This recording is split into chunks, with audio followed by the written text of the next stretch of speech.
చేస్తా ఉన్నాను. అభయహస్తం హామీలు అభయహస్తంలో 6 గ్యారెంటీలో రెండోదే రైతు భరోసా పథకం. రైతు భరోసా పథకం ఈ స్కీమ్లో పెట్టుబడి సాయం కింద 10,000 కాదు 15,000 రూపాయలు ఇస్తామని చెప్పి గత ప్రభుత్వం ఇచ్చినటువంటి 10,000 రూపాయలకు తెచ్చుకోండి, మేము అధికారంలోకి వచ్చినాక మిగిలిన 5,000 కల్పిస్తాం అని చెప్పి ఆ 5,000 మాట దేవుడెరుగు. కనీసం గత ఖరీఫ్ సీజన్లో కూడా వారు 15,000 రూపాయలు ఇవ్వకపోగా మళ్ళీ కొత్త సీజన్ వచ్చినా ఇప్పటి వరకు రైతు భరోసా ఊసేలేదు. అంటే రైతుల్ని కేవలం మాయ మాటలతోటి మాటల గారడితోటి ఇవాళ రేపు అని చెప్పేసి కేవలం సమయం వృధా చేస్తున్నారు తప్ప రైతులను ఆదుకునేటువంటి ఆలోచన ఈ ప్రభుత్వానికి ఉన్నదా అని చెప్పి అడుగుతూ ఉన్నాం. రైతు బంధు బదులుగా రైతు భరోసా పేరు మార్చి ఎకరానికి ఏడాదికి 15,000 ఇస్తామని ఈ పథకానికి 15,075 రూపాయలు బడ్జెట్లో కేటాయించిన సంగతి నేను గుర్తు చేస్తున్నా. అంతేకాకుండా రైతు భరోసాతో పాటు మరొక పథకాన్ని కూడా కౌలు రైతులకు 12,000 ఇస్తామని దానికి కూడా 12,000 కోట్ల రూపాయలు ఖర్చు అవుతుందని అవి కూడా మరి బడ్జెట్లో మంజూరు చేసిన సంగతి నేను గుర్తు చేస్తూ ఉన్నాను. కేవలం 3 నెలలు మిగిలింది.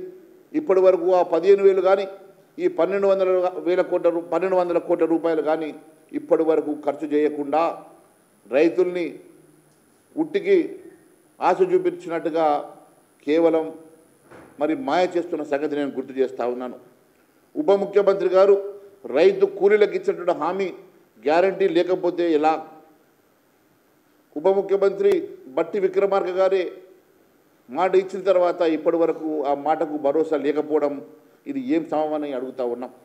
ఆర్థిక మంత్రి బట్టి విక్రమార్క గారు డిసెంబర్ 15, 2024 ఖమ్మంలో విలేకరుల సమావేశంలో మాట్లాడుతూ రాష్ట్రంలో భూమి లేని నిరుపేద వ్యవసాయ కూలీలకు ఏడాదికి 12,000 రూపాయల చొప్పున మరి 2 సార్లు 6 నెలలకు ఒక పారు 6,000 రూపాయల చొప్పున 2 విడతలుగా మొత్తాన్ని పంపిణీ చేస్తామని చెప్పి కూడా మరి అది కూడా డిసెంబర్ 28 లోపల వారి పార్టీ ఆవిర్భావ దినోత్సవం రోజు ఇచ్చేస్తామని 28 గడువు పెట్టి ఇప్పటికీ 5 రోజులు అయిపోతున్నది కదా.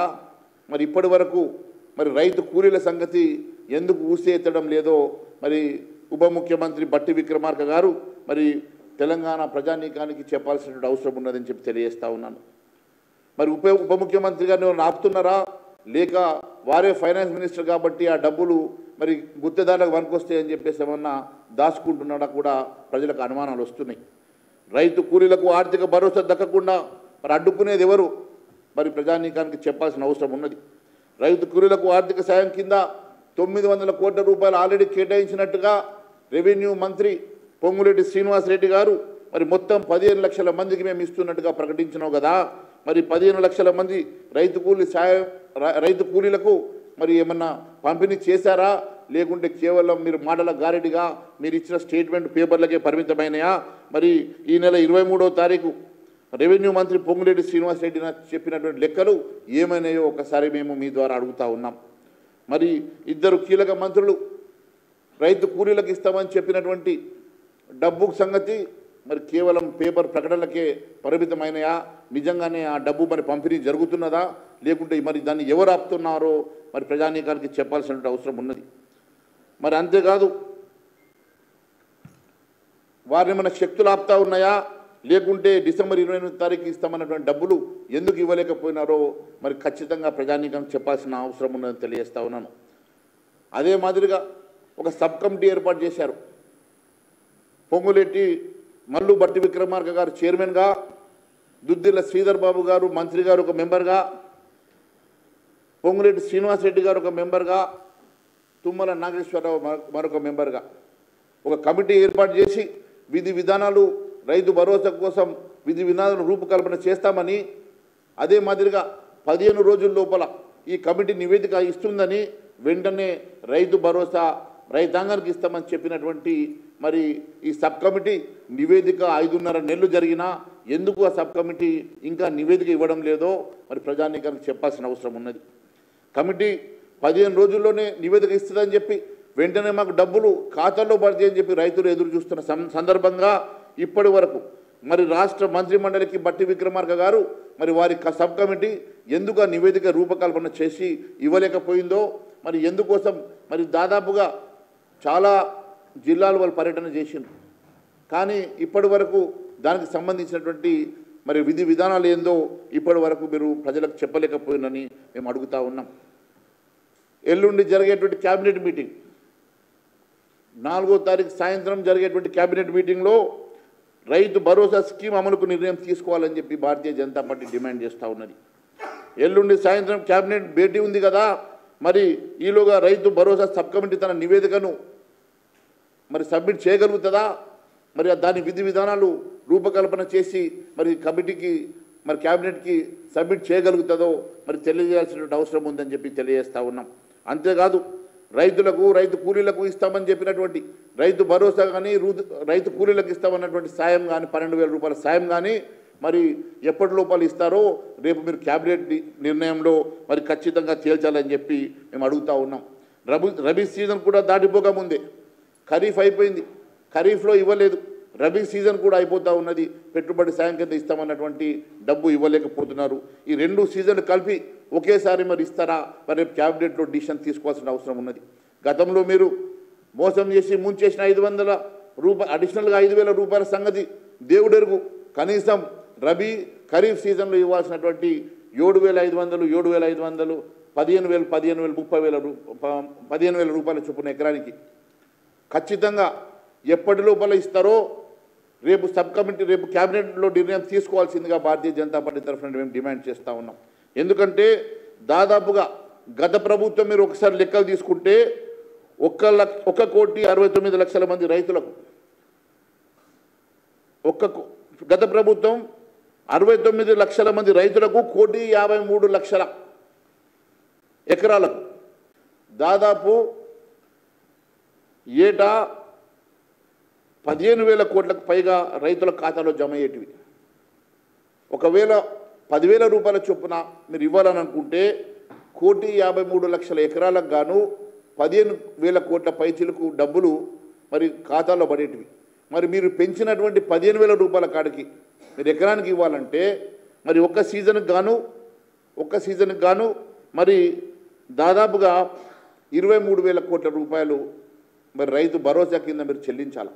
మరి మీరు బడ్జెట్కి అలొకేషన్ మాత్రం 15,000 కోట్లే చేశారు. 2 సీజన్లకు గాను మరి దాదాపు 46,000 కోట్ల రూపాయలు మీరు రైతు భరోసా కింద చెల్లించాల్సినటువంటి బకాయి మరి రైతులకు ఉన్నది కదా ఈ ప్రభుత్వం. మరి ఎందుకు ఇప్పటి వరకు దాని మీద నిర్ణయం తీసుకోలేకపోతా ఉన్నారు? ఈ 2 సీజన్లు కలిపి 46,000 కోట్ల రూపాయల మరి రైతు భరోసా కింద ఎప్పటి లోపల ఇస్తారో మరి తెలియజేయాల్సిన అవసరం ఉన్నది. అదే కాకుండా మీరు ఇస్తామని చెప్పినటువంటి మరి 12,000 రూపాయలు రైతు కూలీలకు కూడా ఎప్పటి లోపల చెల్లిస్తారో కూడా తెలియజేయాల్సిన అవసరం ఉన్నది. సంక్రాంతి లోపల అందజేస్తామని చెప్పినటువంటి రైతు భరోసా ఖచ్చితంగా 2 సీజన్లకు కలిపి రబీ ఖరీఫ్ కలిపి రైతుల ఖాతాల్లో మీరు వేయాల్సిందిగా భారతీయ జనతా పార్టీ డిమాండ్ చేస్తూ ఉన్నది. అంతేకాకుండా రైతు కూలీలకు మీరు ఇస్తామని చెప్పినటువంటి మరి దాదాపుగా 1,200 కోట్ల రూపాయలు అయితే మీరు బడ్జెట్ అలొకేట్ చేశారో మరి అది కూడా వెంటనే సంక్రాంతి లోపల డిస్బర్స్మెంట్ చేయాలని చెప్పేసి భారతీయ జనతా పార్టీ మరి కోరుతూ ఉన్నది. అంతేకాకుండా ఖరీఫ్ సీజన్ దాటి రబీ మొదలై రబీ కూడా ఇప్పుడు పెట్టుబడులు అయిపోయే సమయం వస్తూ ఉన్నా కూడా మీరు ఇప్పటి వరకు దాని మీద మరి ఎకరానికి 15,000 రూపాయలు ఇస్తామని చెప్పినటువంటి డబ్బు మరి క్యాబినెట్లో నిర్ణయం తీసుకొని ఎప్పటి లోకాలు ఇస్తారో కూడా మరి తెలియాల్సిన అవసరం ఉన్నది. అంతేకాకుండా కౌలు రైతులకు కాంగ్రెస్ మొండి చేతి ఇవ్వకుండా సెప్టెంబర్ తుమ్మల నాగేశ్వరరావు గారు మొన్న ఢిల్లీ వెళ్ళినప్పుడు తుమ్మల నాగేశ్వరరావు గారు చెప్పారు, కౌలు రైతులకు మేము ఇస్తామని చెప్పినటువంటి 12,000 రూపాయలు ఇవ్వలేమని చెప్పేసి మరి సెప్టెంబర్ 19వ తారీఖు రోజు తుమ్మల నాగేశ్వరరావు చెప్పిన సంగతి నేను గుర్తు చేస్తూ ఉన్నాను. వారు ఢిల్లీలో మీడియాతో మాట్లాడుకుంటూ రైతు భరోసాపై కౌలు రైతు భూ యజమానులు ఇద్దరు కలిసి మాట్లాడుకోవాలన్నట.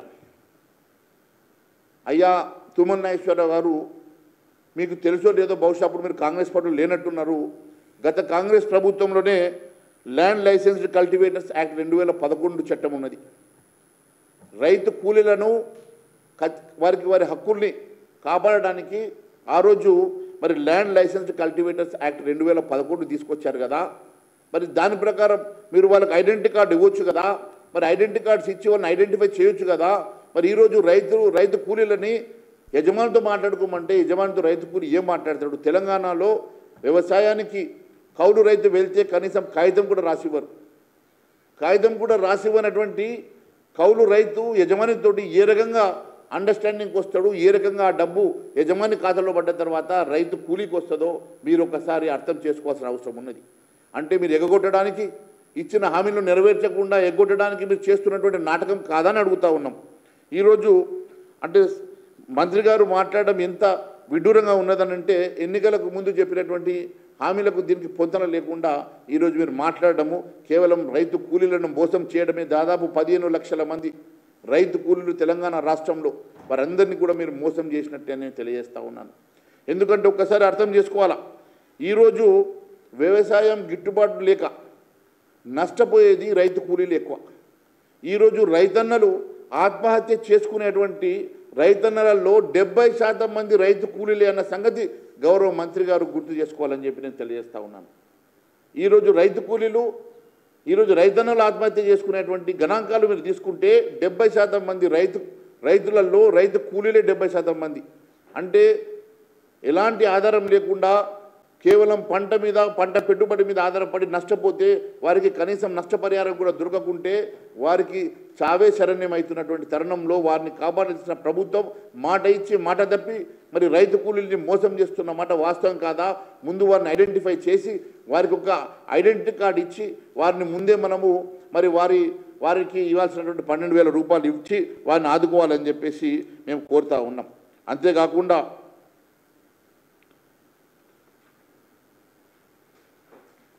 రైతులకు రైతు కూలీలకు కాంగ్రెస్ పార్టీ ఇచ్చిన మాట ప్రకారం దాదాపుగా మరి 2 సీజన్లు కలిపి 1,53,00,000 ఎకరాలకు గాను మీరు ఇవ్వాల్సినటువంటి మరి 23,000 కోట్ల రూపాయలకు గాను అదే కాకుండా రైతు కూలీలకు ఇవ్వాల్సినటువంటి డబ్బులు మొత్తం కలిపి నెలకు ఈ నెలలో దాదాపు 35,000 కోట్ల రూపాయలు మీరు రైతన్నలకు ఈ నెలలో బకాయి ఉన్నారు.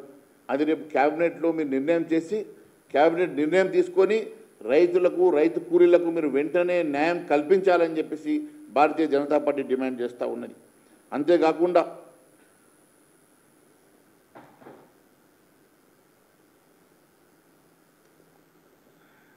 దాదాపు 1.5 కోటి మంది రైతాంగాన్ని మోసం చేసేటువంటి కాంగ్రెస్ ప్రభుత్వం ఈరోజు దాదాపు 15 లక్షల మంది కౌలు రైతులు అదే మాదిరిగా రైతులు అదే మాదిరిగా ఉపాధి హామీ పథకానికి కూడా మీరు ఉపాధి హామీ కూలీలకు కూడా మీరు ఇస్తామన్నటువంటి 12,000 రూపాయల సంగతి కూడా ఒకసారి మేము గుర్తు చేస్తూ ఉన్నాం. ఉపాధి హామీలో కూలీలందరికీ కూడా సంవత్సరానికి 12,000 రూపాయలు మీరు వారి ఖాతాలో వేస్తామని చెప్పి గౌరవ ముఖ్యమంత్రి గారు మర్చిపోయినట్టున్నారు. మరి రేపు క్యాబినెట్ మీటింగ్లో మేము గుర్తు చేస్తూ ఉన్నాం. దయచేసి క్యాబినెట్ మీటింగ్ ఎజెండాలో పెట్టి మరి మీరు ఇస్తామన్న ఉపాధి హామీ కూలీలకు 12,000 రూపాయల చొప్పున ఖచ్చితంగా వారందరికీ కూడా మీరు ఇవ్వాలని చెప్పేసి మేము డిమాండ్ చేస్తూ ఉన్నాం. దాదాపు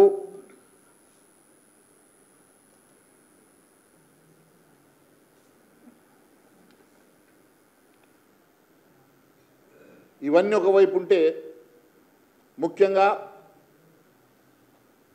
ఈ రాష్ట్రంలో ఈ ప్రభుత్వం వచ్చిన 1 సంవత్సరం గడువు లోపల చేసినటువంటి అప్పు 1,38,000 కోట్ల రూపాయలు. 1,38,117 కోట్ల రూపాయలు అప్పు తీసుకొచ్చింది ప్రభుత్వం. అంటే ఈ ప్రభుత్వం అధికారంలోకి వచ్చి ఈ రోజుకి 390 రోజులు. 390 రోజుల్లో 1,38,117 కోట్ల రూపాయలు అప్పు తీసుకొచ్చిందంటే ప్రతిరోజు ఈ సర్కారు 354 కోట్ల రూపాయలు అప్పు చేస్తున్నది.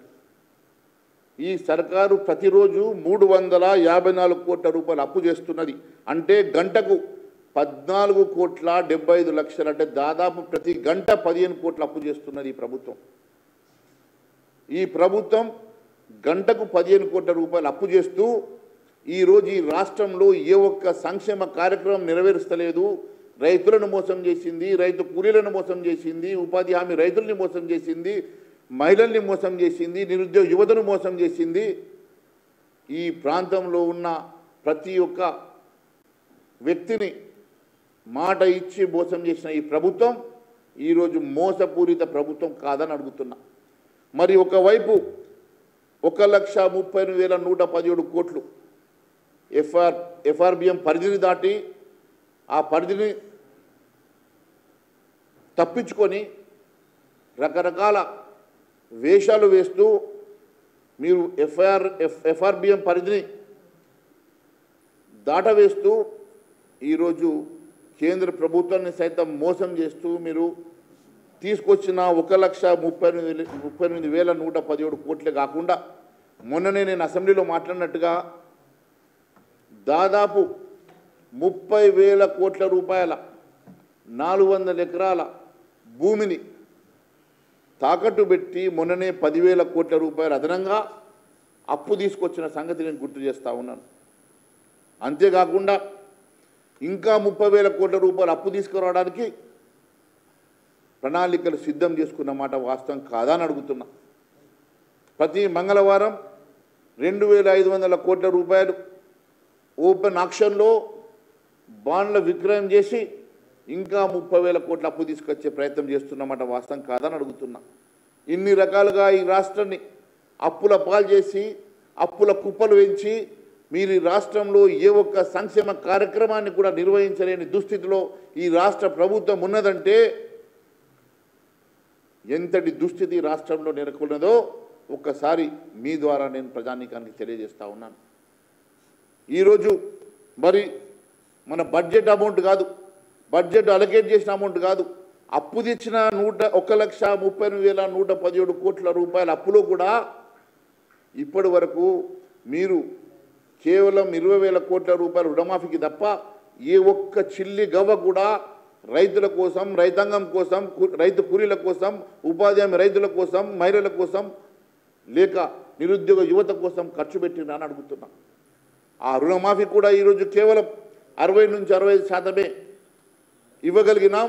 ఇంకా దాదాపుగా 35% రుణం ఇవ్వాల్సి ఉందని చెప్పి స్వయంగా వ్యవసాయ శాఖ మంత్రి గారు తుమ్మల నాగేశ్వరరావు గారు చెప్పిన మాట నేను గుర్తు చేస్తూ ఉన్నాను.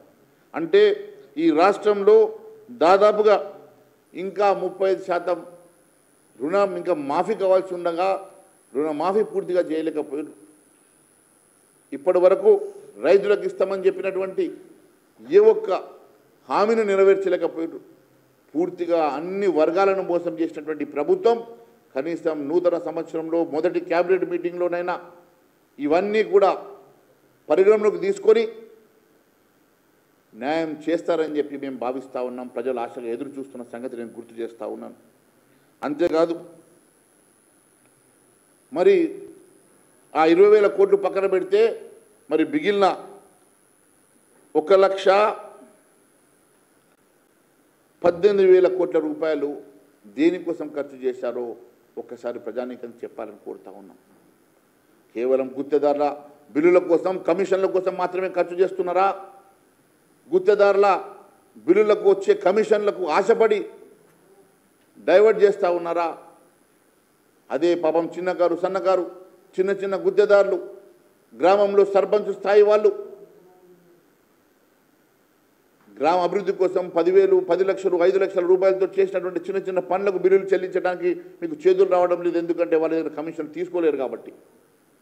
బడా గుత్తేదారులకు 1,000 కోట్ల రూపాయలు బిల్లులు చెల్లిస్తూ ఈరోజు మీ కమిషన్ల కక్కుర్తితోటి 1,000 కోట్ల రూపాయలు మీరు సంపాదన కోసం, మీ కమిషన్ల కోసం మాత్రమే ఈ రాష్ట్రంలో గుత్తేదారుల బిల్లులకు మాత్రమే మీరు అప్పులు తెచ్చి కడుతున్నారు తప్ప ఇక్కడ ఉన్నటువంటి అభివృద్ధి కార్యక్రమం కోసం, సంక్షేమ కార్యక్రమం కోసం, మీరు ఇచ్చిన మాటల హామీల కోసం, మీరు ఇచ్చినటువంటి మరి చిన్న సర్పంచులకు ఇవ్వాల్సిన బిల్లుల చెల్లింపుల కోసం, గ్రామీణ ప్రాంతంలో ఇవ్వాల్సినటువంటి చెల్లింపుల కోసం మాత్రం ₹1 ఖర్చు చేయడానికి చేతులు రావడం లేదు.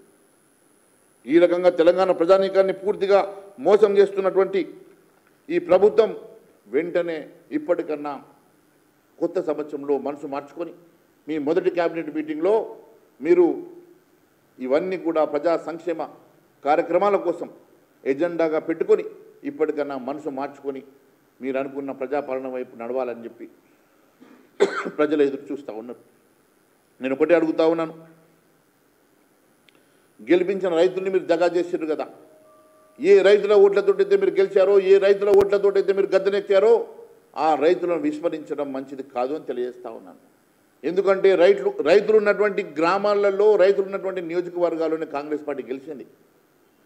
అదే రైతులు లేని హైదరాబాద్ చుట్టుపక్కల ఉన్న 24 నియోజకవర్గాల్లో ఏ ఒక్క సీటు కూడా మీరు గెలవలేదు. రైతులు లేని హైదరాబాద్ చుట్టుపక్కల 24 నియోజకవర్గాల్లో ఒక్క సీటు కూడా గెలవలేదు. మీరు గెలిచిన ప్రతి సీటు కూడా మీరు ఇచ్చిన రైతులకు ఇచ్చిన హామీలు నెరవేరుస్తారన్న ఆశతోటి రైతులు మీకు ఓటేసి గెలిపించిండ్రు. మీరు రైతులున్న చోట మాత్రమే గెలిచి ఈరోజు అదే రైతులకు పంగనామాలు పెట్టి అదే రైతుల్ని మోసం చేసిన సంగతి నేను ఈరోజు గుర్తు చేస్తూ ఉన్నాను. ఇది ప్రజాపాలన కాదు, మోసాల పాలన ప్రజలు అనుకుంటున్నారు. ఇది ప్రజాపాలన కాదు, ఇది అరాచక పాలన అని చెప్పి ప్రజలు అనుకుంటా ఉన్నారు. మీరు దయచేసి ఇప్పటికన్నా కొత్త సంవత్సరంలో మనసు మార్చుకోవాల్సిందిగా మేము తెలియజేస్తూ ఉన్నాం. అంతేకాకుండా కాంగ్రెస్ను ఆదుకున్న మహిళల్ని కూడా మహాలక్ష్మి స్కీమ్ ద్వారా వారికి న్యాయం చేస్తామని చెప్పినటువంటి ఈ ప్రభుత్వం ఇప్పటి వరకు వారికి న్యాయం చేయలేదు కదా. ఇప్పటికన్నా మీ క్యాబినెట్ మీటింగ్లో మహాలక్ష్మి స్కీమ్ గురించి వెంటనే ఎజెండాలో పెట్టి వారికి ఈ నెల నుంచి మీరు ఇస్తామన్న ₹2,500 వెంటనే అమలు చేయాలని చెప్పేసి భారతీయ జనతా పార్టీ డిమాండ్ చేస్తూ ఉన్నది. దానికి కావాల్సినటువంటి గైడ్లైన్స్ రూపొందించాలని చెప్పి మేము కోరుతా ఉన్నాం. మీరు ఇచ్చిన హామీల ప్రకారం మహాలక్ష్మి పథకంలో ఇచ్చినటువంటి ఆర్థిక సాయాన్ని ₹2,500 వెంటనే మరి మహిళలకు ఇచ్చి దానికోసం కావాల్సిన ఏటా 14,000 కోట్లు అవసరమని అంచనా. కర్ణాటకలో మొన్ననే 17,500 కోట్లు కేటాయించినట్టుగా మీరు కూడా రేపు క్యాబినెట్ మీటింగ్లో మహిళల కోసం 14,000 కోట్ల రూపాయలు కేటాయించి వెంటనే మహిళలకు న్యాయం చేయాలి, మహాలక్ష్మి పథకాన్ని మీరు అమలు చేయాలని చెప్పేసి భారతీయ జనతా పార్టీ డిమాండ్ చేస్తూ ఉంది. చేయూత పెన్షన్ కూడా మొత్తం పెంచడంపై క్యాబినెట్ నిర్ణయం తీసుకోవాలి. అంతేకాదు గత ప్రభుత్వం ఆసరా పెన్షన్ ఎట్లయితే ఇచ్చిందో మరి చేయూత పేరుతో అమలు చేస్తుందో ఆ పథకం మరి బీఆర్ఎస్ 2,000 చొప్పున ఇచ్చినటువంటి ఆ పెన్షన్ని ₹4,000 చేస్తామని చెప్పారు కదా.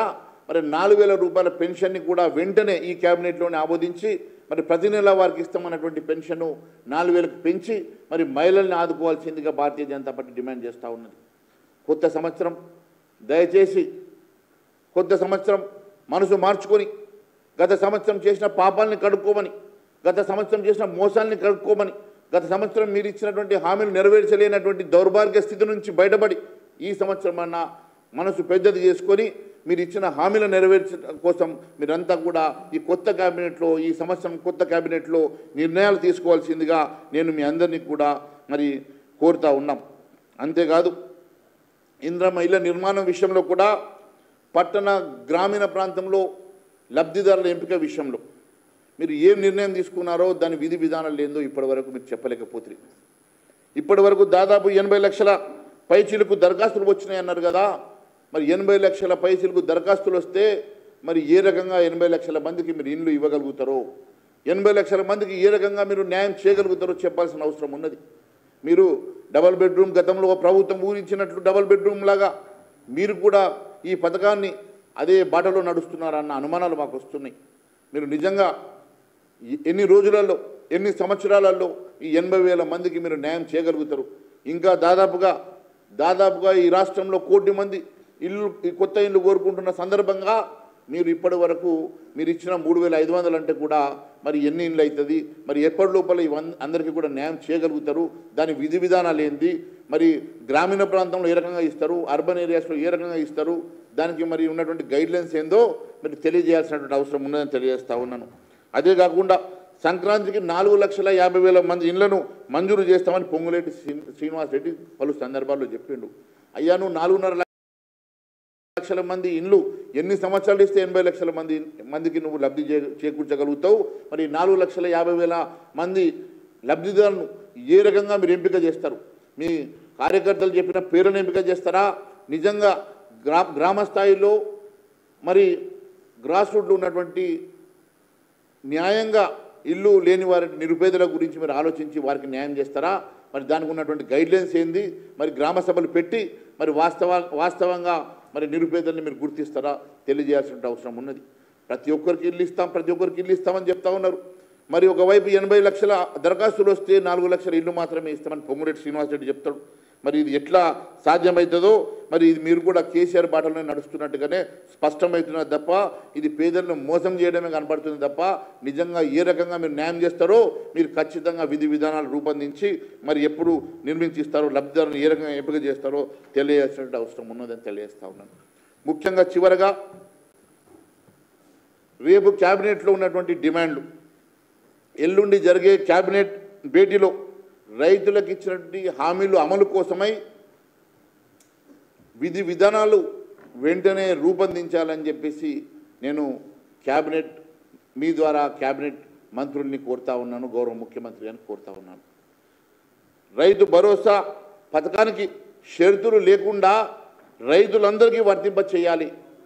అంతేకాకుండా రైతు భరోసా అందరికీ ఇవ్వడమే కాకుండా కౌలు రైతులను కూడా వారికి ఐడెంటిటీ కార్డ్స్ ఇప్పించి కౌలు రైతులకు కూడా న్యాయం చేసి మీరు ఇస్తామన్నటువంటి వారికి నెలకు 15,000 రూపాయలు వెంటనే మరి జమ చేయాలని చెప్పి మేము డిమాండ్ చేస్తూ ఉన్నాం. కాంగ్రెస్ మేనిఫెస్టోలో మీరు ఇస్తామని చెప్పినటువంటి ఉపాధి హామీ కూలీలకు ప్రతి సంవత్సరం 12,000 ఇస్తామని చెప్పినటువంటి మరి 12,000 రూపాయలను వెంటనే వారి ఖాతాలో జమ చేయడానికి రేపే మీరు నిర్ణయం తీసుకొని విధి విధానం రూపొందించి ఈ నెల నుంచి అమలు చేయాలని చెప్పేసి నేను కోరుతా ఉన్నాను.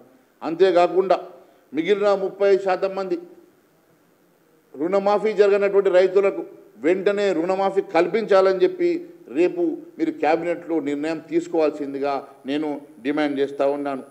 కాంగ్రెస్ను గెలిపించినటువంటి మహిళలకు మీరు ఇస్తామన్నటువంటి మహాలక్ష్మి పథకాన్ని వెంటనే అమలు చేసి వారికి ప్రతి నెల 2,500 రూపాయలు ఇవ్వడానికి దానికి అవసరం ఉన్న 14,000 కోట్ల రూపాయలను రేపు మీరు మరి మంజూరు చేసి దానిని కూడా వెంటనే దాని విధి విధానం రూపొందించి వారికి ఈ నెల నుంచి ప్రతి నెల 2,500 ప్రతి మహిళకు మీరు ఇస్తామన్న మరి డబ్బులు ఇవ్వాల్సిందిగా మేము డిమాండ్ చేస్తూ ఉన్నాం.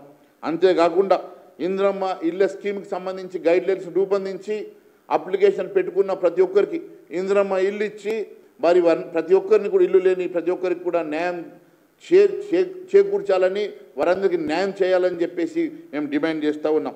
చేయూత పెన్షన్ని ఏ రకంగానైతే 2,000 నుంచి 4,000 పెంచుతామని చెప్పి ఇప్పటివరకు సంవత్సరం మోసం చేసి సంవత్సరం పొడుగా ₹1 ఇవ్వలేదు కదా. రెట్రోస్పెక్టివ్ డేట్లో మీరు గెలిచినప్పటి నుంచి గత జనవరి 2024 నుంచి ఇప్పటి వరకు మరి వారికి ఇవ్వాల్సిన ఎరియర్స్తో పాటు ఈ నెల నుంచి మరి ప్రతి నెల 4,000 రూపాయలు వారికి ఇవ్వాల్సిందిగా మేము డిమాండ్ చేస్తూ ఉన్నాం. అంతేకాకుండా రేపు క్యాబినెట్ భేటీలో మీరు కనీసం ఈ సంవత్సరమైనా మీరు ఇచ్చిన హామీలను గుర్తు తెచ్చుకొని ప్రతి హామీని నెరవేర్చడానికి ఒక ఎజెండా ఏర్పాటు చేసుకొని మరి వెంటనే నిర్ణయాన్ని ప్రకటించాల్సిందిగా నేను కోరుతూ ధన్యవాదాలు తెలియజేస్తున్నాను.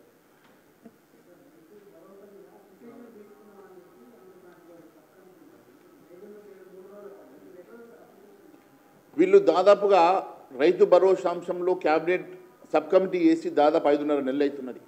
15 రోజుల్లోనే మేము దానికి సంబంధించినటువంటి విధి విధానాల రూపకల్పన చేస్తాం, అందరి నుంచి సంప్రదింపులు చేస్తామని ఇప్పటికే చాలా సంప్రదింపులు చేసిండ్రు.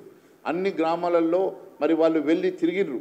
మరి అక్కడ ఉన్నటువంటి సంఘాలతో కూడా వారు చర్చించారు. ఇదంతా కూడా కేవలం సమయాన్ని వృధా చేయడం తప్ప ఇంకొకటి లేదు. గత ప్రభుత్వంలో ఇచ్చినటువంటి రైతు భరోసా మరి రైతుల లిస్టు వాళ్ళ దగ్గర ఆల్రెడీ ఉన్నది. ఆ రైతుల లిస్టుని క్యారీ ఫార్వర్డ్ చేసేసుకొని మరి ఇంకేమైనా రైతులు అడిషనల్గా కొత్తగా ఉన్న రైతులు మరి అడిషనల్గా ఉంటే వారిని కలుపుకొని వెంటనే రైతు భరోసా ఇవ్వడానికి దీనికి ఇంత సమయం ఎందుకు పట్టింది? సంవత్సరం పొడుగా కేవలం మోసం చేస్తూ ఉన్నారు. అంటే వీళ్ళు ఒక ఖరీఫ్ ఒక రబీ 2 సీజన్లు ఎగ్గొట్టిండ్రు. గతంలో ఇస్తామన్న అడిషనల్గా 5,000 రూపాయలు ఇస్తామన్నటువంటి 5,000 రూపాయలను కూడా వీళ్ళు ఎగ్గొట్టిండ్రు. అంటే కేవలం ఇప్పటికే దాదాపు 35,000 కోట్ల రూపాయలు రైతులకు బాకీ ఉండడమే కాకుండా మొత్తం కేవలం ఈ ప్రభుత్వం ఏర్పడ్డ నాటి నుంచి రైతులకు ఇచ్చినటువంటి మేనిఫెస్టో ప్రకారం హామీలను తీసుకుంటే రైతులకు వీరు 85,000 కోట్ల రూపాయలు బకాయి పడ్డరు. 85,000 కోట్ల రూపాయలు రైతులకు బకాయి పడ్డరు. కనీసం ఈ క్యాబినెట్లో 35,000 కోట్లన్నా రిలీజ్ చేసి రైతులకు ఇవ్వాల్సిన రబీ ఖరీఫ్ సీజన్కి సంబంధించి